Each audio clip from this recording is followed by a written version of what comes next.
Shalom, terima kasih sudah meluangkan waktu sejenak di tengah kesibukan Anda untuk duduk mendengarkan serta merenungkan kebenaran firman Tuhan.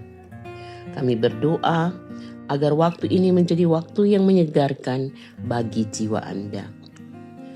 Topik renungan kita sepanjang minggu ini adalah bisnis yang adil memuliakan Tuhan. Bagian firman Tuhan yang menjadi fokus perenungan kita adalah Lukas 6 ayat 31, terjemahan baru kedua yang berbunyi demikian.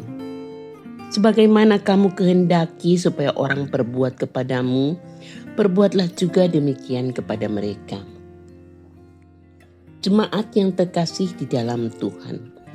Seringkali kita mendengar istilah bisnis adalah bisnis, yang sering dijadikan alasan untuk menghalalkan persaingan yang kejam atau menekan pihak lain demi keuntungan pribadi.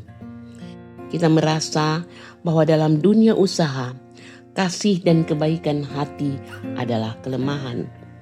Namun, ajaran Tuhan Yesus melalui aturan emas ini justru menantang kita untuk membawa kasih ke tengah meja transaksi.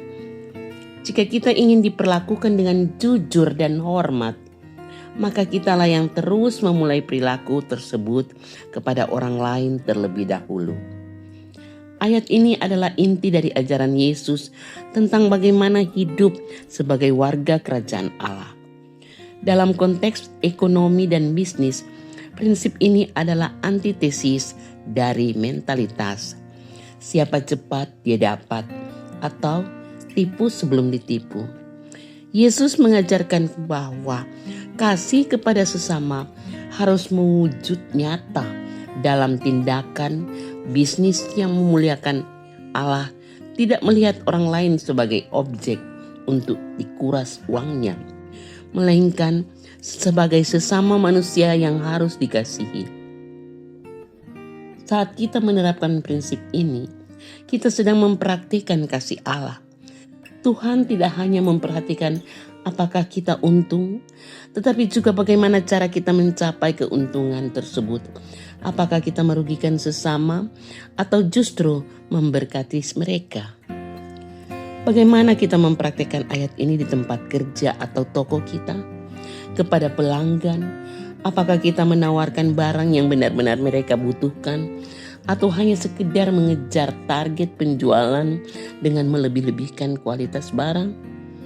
Kepada karyawan, apakah kita memberikan upah yang layak dan memperlakukan mereka dengan hormat seperti yang kita harapkan jika kita berada di pihak mereka? Kepada pesaing, apakah kita bersaing dengan sehat atau menggunakan cara-cara kotor untuk menjatuhkan mereka? Bisnis yang adil adalah bisnis yang menempatkan empati di atas keserakahan. Ketika kita memperlakukan pelanggan dan rekan kerja dengan kasih seperti kita inginkan diperlakukan, kita sebenarnya sedang menunjukkan kasih Allah. Keuntungan yang kita dapatkan melalui cara yang penuh kasih akan membawa damai sejahtera, karena kita tidak sedang membangun kesuksesan di atas penderitaan orang lain. Mari kita merenungkan sejenak. Jika kita berada di posisi pelanggan atau karyawan kita saat ini, apakah kita merasa diperlakukan dengan adil, jujur, dan penuh kasih? Langkah apa yang bisa kita ambil hari ini agar cara kita berbisnis lebih mencerminkan kasih kepada sesama? Mari kita berdoa. Tuhan Yesus, terima kasih atas ajaran-Mu yang sangat praktis bagi kehidupan kami di dunia bisnis. Ampuni kami jika selama ini kami sering egois dan hanya memikirkan keuntungan sendiri tanpa mempedulikan perasaan orang lain. Ya Roh Kudus, lembutkanlah hati kami, ajarilah kami untuk selalu menempatkan diri kami di posisi orang lain sebelum kami mengambil keputusan bisnis. Mampukan kami untuk berbisnis dengan kasih, sehingga melalui interaksi kami, orang lain dapat merasakan kasih-Mu yang nyata.